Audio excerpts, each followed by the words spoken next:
Isa pong magandang hapon sa bawat isa.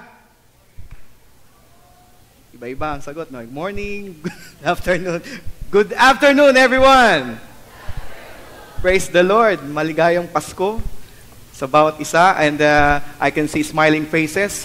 Welcome to Church of God. If this is your first time to be here in the church, kayo po ay aming malugod na tinatanggap dito po sa simbahan, and just feel relaxed today as we listen to the Word of God.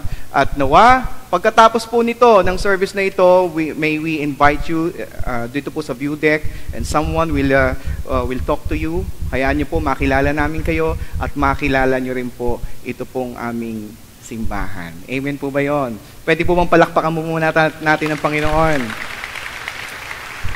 Hallelujah. I know everyone is very excited in the Word of God. Excited po ba tayo sa salita ng Diyos?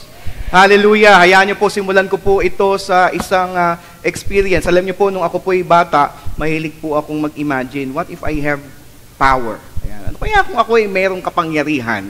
Kaya mahilig po akong manood noon ng mga superhero story. Kasi sila may mga kapangyarihan. Di po ba? May mga powers. So, lately, meron lamang po akong napanood na isang superhero. Actually, it is a myth.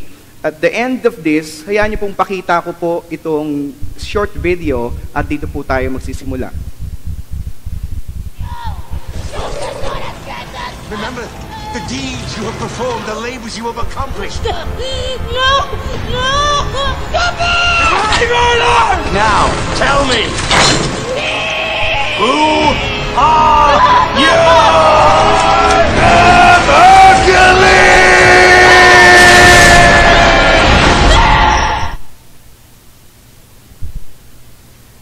Wow.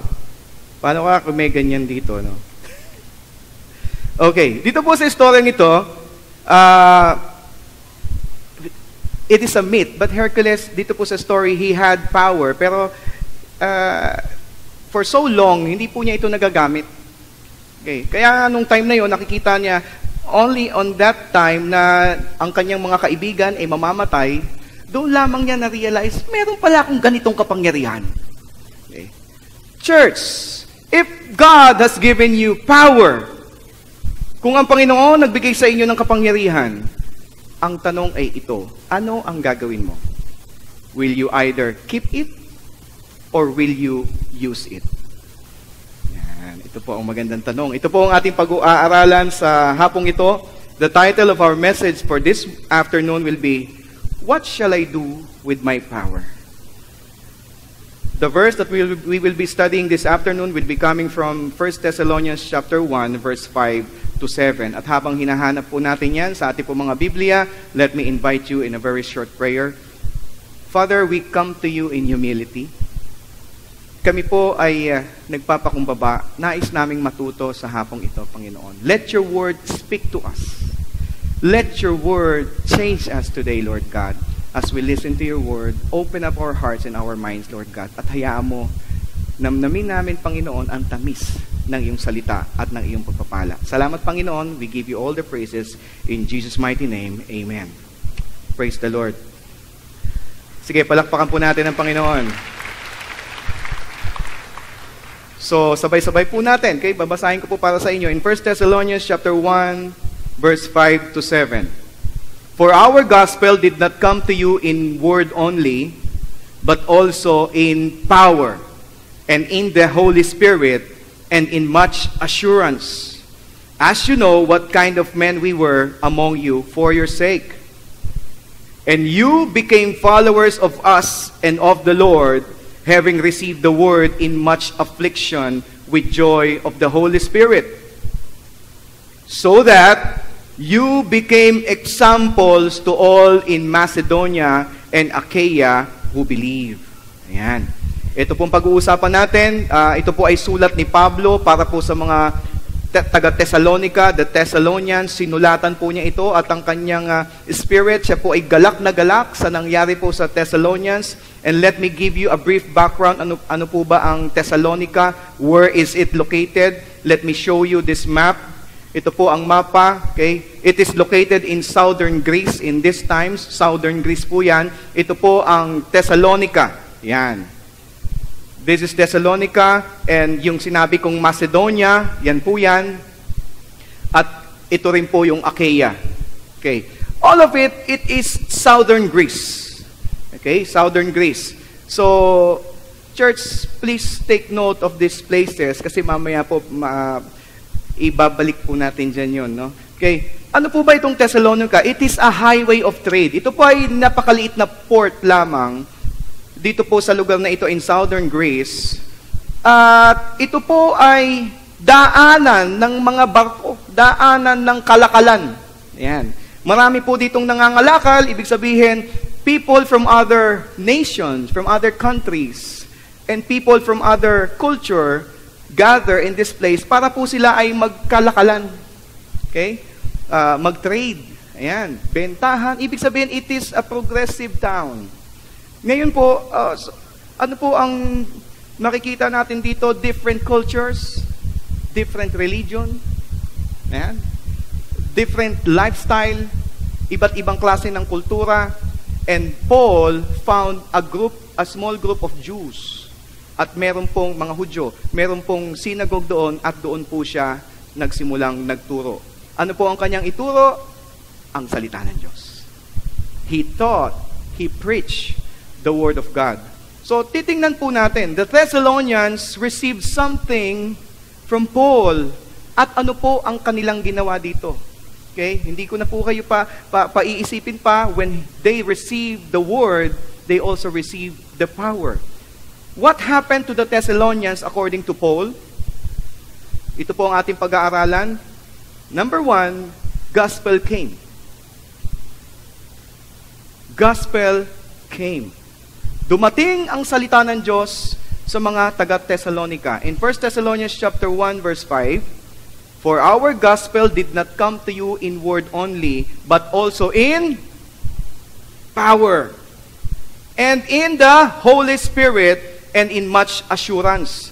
Ano daw po ang pagdating sa kanila ng salita ng Diyos na ipinahayag ni Pablo? It came in power and in the Holy Spirit. Paano nagkaroon ng power yon? Paano nagkaroon ng power? Mga kapatid, let me just state this clearly. Ang buhay po natin, nung hindi pa natin nakikilala ang Panginoong Hesukristo, it was bound to eternal damnation. It was bound to eternal suffering. Nakita ng Panginoon, mamamatay ang aking mga anak, ang aking mga nilikha. That's why He sent His only Son. Whoever received the Word, believe Jesus Christ and receive Him as a personal Lord and Savior and continue and hold on to that faith. Kapatid, ito ang sinasabi ng Panginoon, meron ka ng buhay na walang hanggan na naghihintay kayo sa inyo pagkatapos ng buhay na ito. This is the power of the Word of God. Ito ang kapangyarihan na iniligtas ka na ng Panginoon Diyos, hindi ka na mapapahamak ka bagkus meron ka ng buhay na walang hanggan. Let me ask you this, masarap po ba ang mabuhay bilang Kristiyano? Amen. Kasi may hinihintay ka ng buhay pagkatapos nito. Ang tanong, gusto mo na ba ngayon? Okay. So, siyempre hinihintay mo pa yon. What else, what power does it have in this lifetime? Ano pa ba meron ito? In Hebrews chapter 4 verse 12, ito po ang ating pag-aaralan. For the word of God is living and powerful. The word of God is living and powerful. Sharper than any two-edged sword. Pinakikita po dito ang salita ng Diyos bilang isang espada. Sharper than any two-edged sword. Napakatalas kapag ito daw po ay dumating sa iyong katawan. Nakahihiwa, piercing even to the division of soul and spirit. Piercing. Help me with this Tagalog. Nanunuot. Tama po ba? Nanunuot sa loob. Ang salita ng Diyos, hindi maikakaila. Pag nakakabasa ka ng mga bagay na nagtatama sa iyo, talagang nararamdaman mo. And of the joints and marrow and is a discerner of the thoughts and intents of the heart. Discerner. Ano po ang ibig sabihin ng discerner? In other translation, discerner means it is exposing. ini-expose. Okay? It is exposing the thoughts and intents. Maaaring ibang mga tao sa atin, no, nadidiscern ko yan. Nadidiscern ko yan. Ang Biblia po, pag ang salita ng Diyos, nadidiscern ng Panginoon ang ating intents and our thoughts. What else? Discern, it was used here as kritikos. It means it is judging. It is judging. Pag binasa mo daw ang salita ng Diyos, ito ay nagbibigay sa iyo, tama ba ito o mali? Tama ba ito o mali? If you want real authority in life, I recommend you read it day and night para hindi po tayo mawala. Minsan kaya tayo magtatanong, siguro ako ganito rin dati, magtatanong tayo, bakit kaya si pastor? Simula sa dulo, ilang upuan mula dito, ilang upuan mula sa harap, parang laging ako pinatatamaan ni pastor. Di ba? Parang linggo-linggo na lang, lilipat ako ng upuan, parang sa akin na naman tumatama. Hindi mo pwede, Lord, yung katabi ko naman next week. Di ba? Hindi mo pwede yung katabi ko naman next week. Tapos pag titingnan mo, misis mo pala katabi mo. Di ba? Parang, or iniisip natin, baka ganun din ang iniisip niya, Lord, pwede ba next week siya naman? Listen, church, whenever we see God's Word, we are actually placing our lives under the knife. We are actually placing our lives under the knife. Hinahayaan natin ang Panginoon Diyos ang siyang humiwa, makita, ma-expose. Bakit? Sapagkat ang Panginoon Diyos, once we open up our hearts, siya lamang ang may kapangyarihan, hindi mag-repair, kundi magbigay ng panibagong puso sa bawat isa. Amen po ba yun? Pwede ba natin palakpakan ng Lord? He can make all things new. This is the power of God. He can make all things new. Kaya nga pag sabi, nababago ang aking buhay, totoo po yun.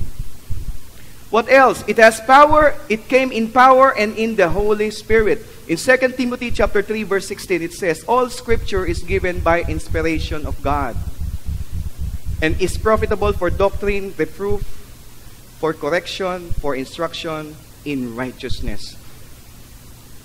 Inspiration of God, it means divinely breathed in. Bakit po daw ito mayroong kapangyarihan? Sapagkat ito ay may hinga ng Panginoon. Hiningahan ng Diyos, ng mga Diyos, at ng hari, ng mga hari. It has the breath of God. That's why when you read the Word, you are actually reading the heart of God. Ano ang nais niya para sa ating lahat? The Bible was written by over 40 men for over a period of 1,600 years. And let me tell you this, pag binasa mong salita ng Diyos, walang contradiction. It will not contradict itself.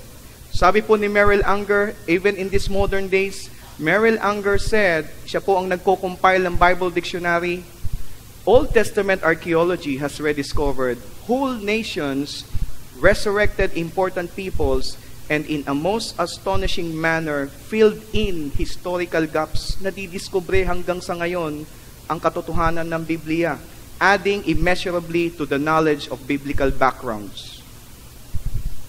No contradiction. The real authority is the Word of God. That's why it is very, very powerful. Tuloy-tuloy po tayo. Number 2, when Paul gave the message, the gospel came, what happened to the Thessalonians? They became followers. They became followers. Natuto po silang sumunod. In 1 Thessalonians chapter 1 verse 6, sabi po dito, you became followers of us and of the Lord, having received the word in much affliction with the joy of the Holy Spirit. You became followers of us and of the Lord. Okay, sino po yung mga nandoon? Sila Pablo, ang grupo ni Pablo, and Paul was leading the team. Nandoon po si Silvanus at si Timothy. And who is Paul, mga kapatid? Paul was a murderer. Siya po ang nagpapatay kay Stephen. If you read it in Acts, siya po ay nagpapatay sa isang martir.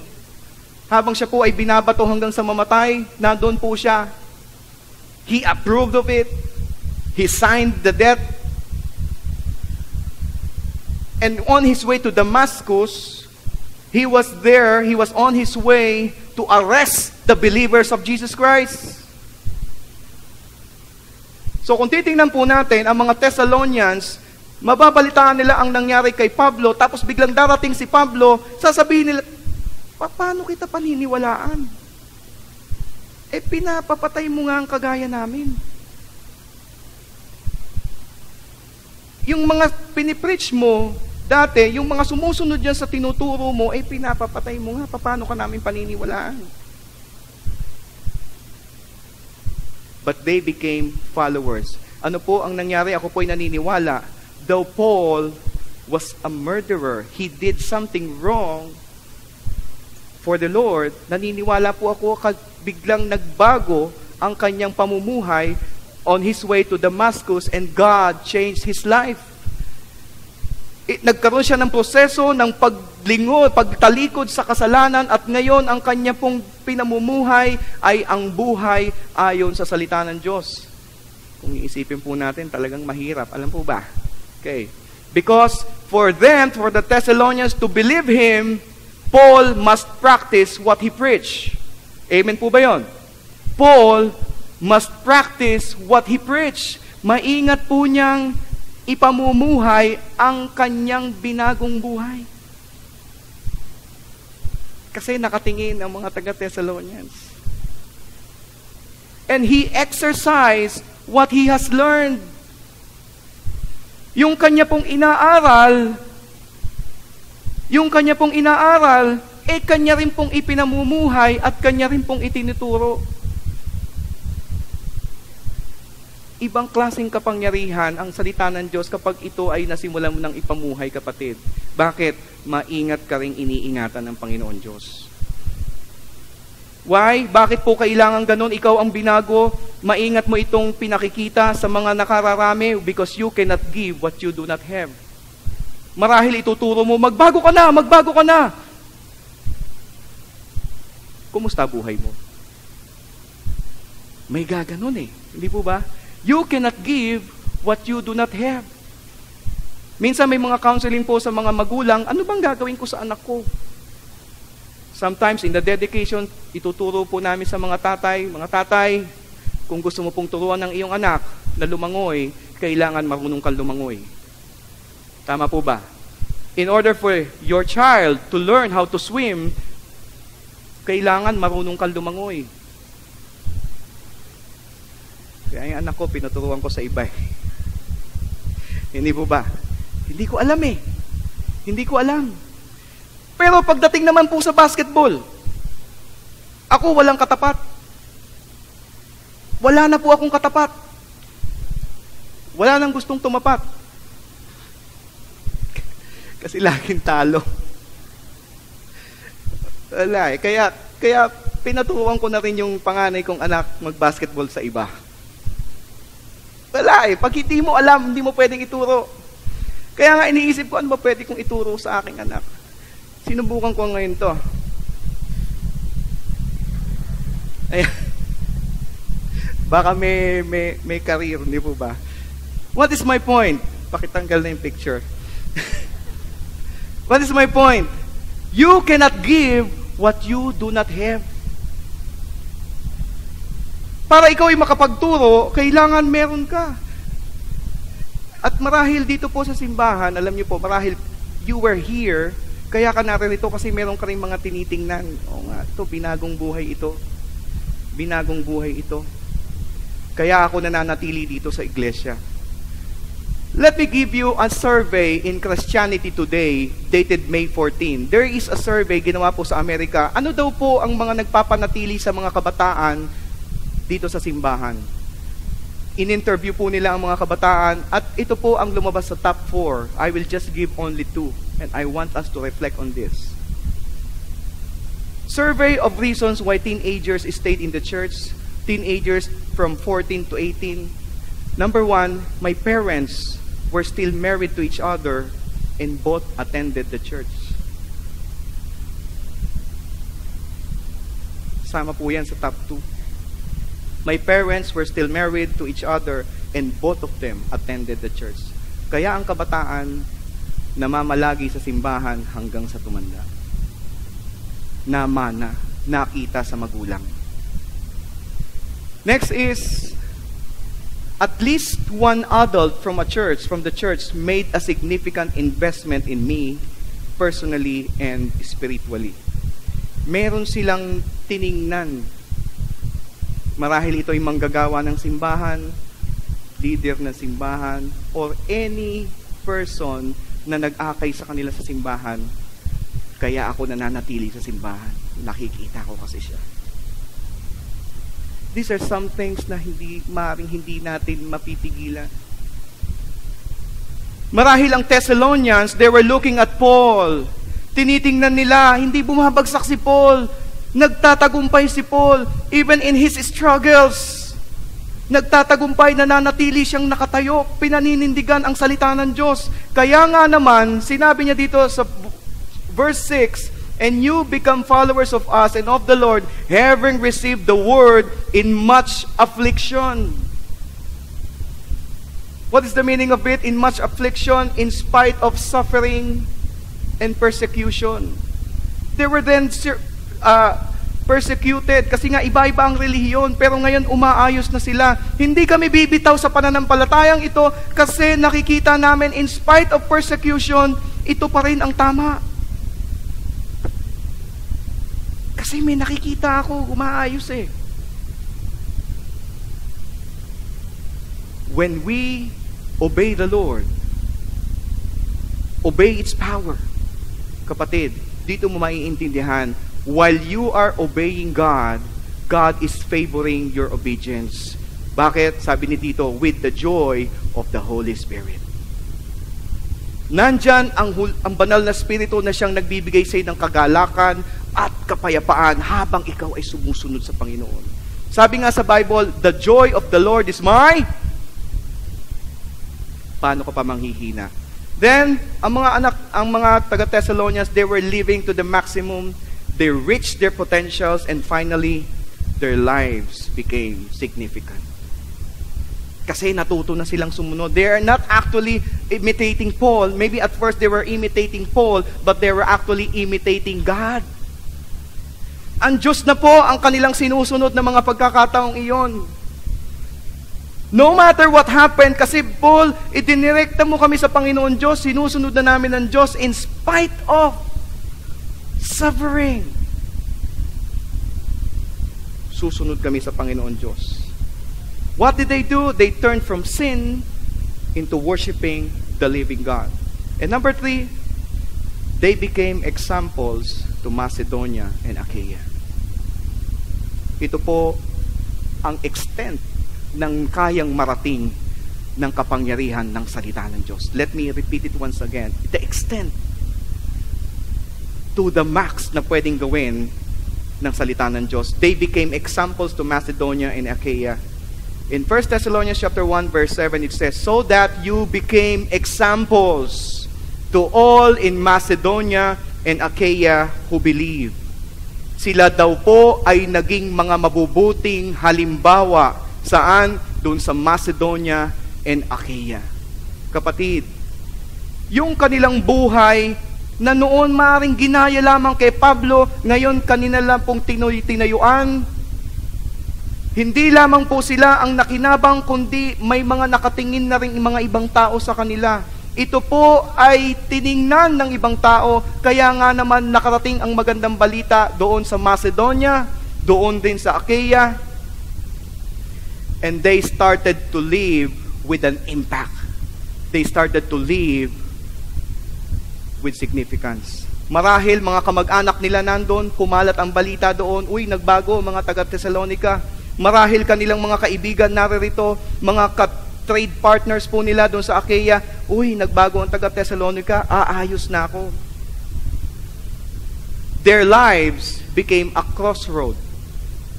Maaaring every time that they are seeing, uy, may taga-Thessalonica dito, mag-iisip muna sila, gagawin ko ba tong mali? O gagayahin ko mga taga-Thessalonica? Kapatid, maybe we have the desire to bring someone inside the church. Maybe we have the desire to show a changed life to our loved ones. Maybe we have a desire that someday this life will be a model to many. That when people see us, ang makikita nila ang kapangyarihan ng Panginoon Diyos.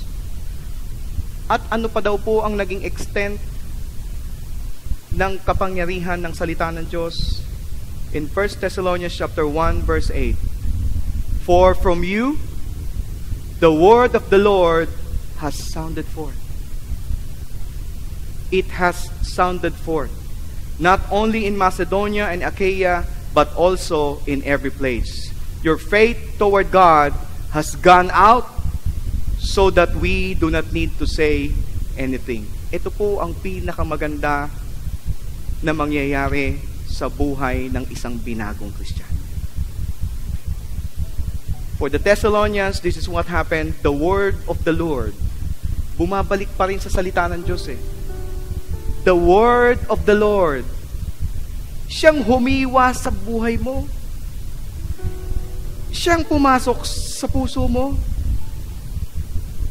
Ipinamuhay mo. Ang sabi ng Panginoon, it sounded forth. It sounded forth. Yung hindi ka man nagsasalita, umi-echo na ang kabutihan ng Diyos. Sa kilos mo pa lang, umi-echo na. Magandang balita ang napapakinggan mo.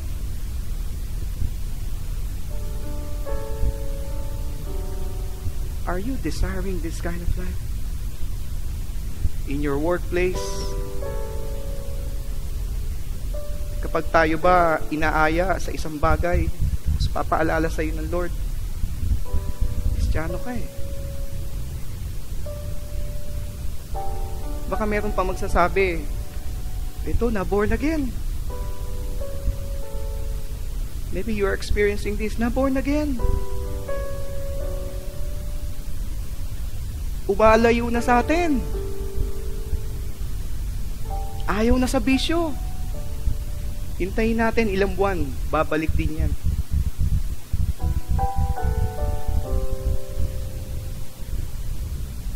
Lumalayo na. Ayaw na sa atin.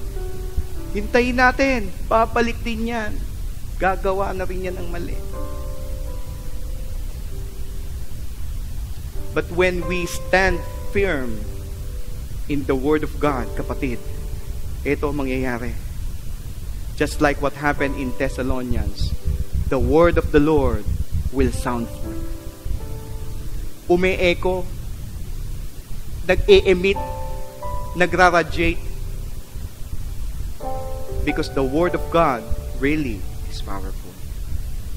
And it will go out. Sabi nga ni Pablo, so I do not need to say anything. Alam niyo po ba ang nangyari? Pupunta siya doon sa kaduluduluhan sa Athens. This is written in Acts chapter 17. Pinuntahan po niya yon. Sabi niya, natutuwa naman ako. Magbabalita ako sa inyong salita ng Diyos. Sinabi ng mga taga-Achaia, sasabihin nila, Pablo, nabalitaan na namin yan. Alam na namin yung binabalita mo. Oh, saan yung nabalitaan?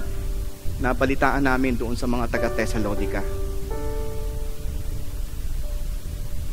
Naunahan pa nila si Pablo para makarating ang magandang balita ng kaligtasan. Ganun kabilis kumalat ang salita ng Diyos kapag nakakakita ng isang buhay na binago. Are you desiring today for your family na makita ka nagmomodelo ng isang buhay na binago? Year 2011, ako po ay isang nakasakay sa jeep. Nakita ko yung driver, tingin ng tingin sa akin. He looks so old, 15 years older than me. Maitim, payat, pero nakatingin sa akin. Pagbayad ko, ibinalik sa akin ang bayad. Tapos, lumingin siya sa akin. Sabi, Sir, Maki? Maki? Sinong Maki? Binanggit niya yung kumpanya na dati kong pinagtatabauhan. Naalala ko, siya yung dati kong tauhan. After 20 years, muli kaming nagkita. Naalala ko ang batang ito, lahat ng kabutihan doon sa opisina, sa trabaho, kanyang sinusunod kasi tauhan ko siya. Lahat ng kabutihan. Kaya tuwan-tuwa ako sa batang ito. Kaya pagdating ng gabi, kasama ko rin siya. Doon naman sa kalokohan. Masunurin. Sinunod pati bisyo ko. Nung kami po'y nag-uusap, dito na po sa Dasmariñas, sabi niya, Sir, mabuti ka pa, nakalampas ka na.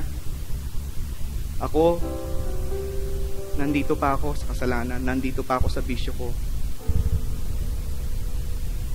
When I heard those words, I felt guilt in myself. Parang ako pa naging dahilan. Sabi ko sa kanya, sige, lika, sama ka sa akin. Every Sunday, sama ka sa akin. Sinasama ko siya dito kada linggo. His sad face, unti-unti, it was turning bright. Nakakarinig siya ng salita ng Diyos. Nauunawaan niya ang salita ng Diyos. I know there was something wrong in his body. Pero sabi ko, mas kailangan mong maligtas. Mas kailangan mong salita ng Diyos. Linggo-linggo, coming over. Unti-unti, nakikita ko ang pagbabago sa kanyang mukha. Months have passed. Nakita akong kanyang nanay kasama na niya. After 1 month again, yung asawa na niya nakita. Couple of months, pati ang kanyang kapatid, asawa ng kanyang kapatid. Tuwan-tuwa si Maki. Naging makabuluhan ang kanyang buhay. Isang dating lulong sa bisyo, nagsasama na ng kanyang mga kamag-anak. What is my point? He attended CLDP pero hindi po niya natapos. The next year, yung CLDP booklet, isinabay na ng kanyang mga magulang sa kanyang libing. Pero bago po nangyari yon, sinabi niya sa akin, Sir, ano man ang mangyari, okay na ako. Dati hindi naniniwala ang nanay ko sa akin. Gusto kong magbago ang pamilya. Pero dahil nakasasabisyo ako, walang nangyayari. Pero ngayon, nakarinig na ako ng salita ng Diyos. Masaya na ako. Kasama ko na pamilya ko. Church, we do not know how much the Word of God can affect others in our lives. If it is your desire today, maybe you are thinking of your loved ones. Maybe you are thinking of someone today. Gusto mong imodelo ang buhay na ito. First things first, we will ask God to correct our lives today. We will ask God for help. Lord, tulungan mo kami. Tulungan mo ako. Tatayo lang akong tuwid sa harapan mo at hahayaan kong kumilos ka na sa buhay ko. If that is your prayer this afternoon, as the praise and worship sing this song, let us go deep in the presence of God. Inaanyayahan ko kayo dito sa presensya ng Panginoon. Come, and we will ask God for help.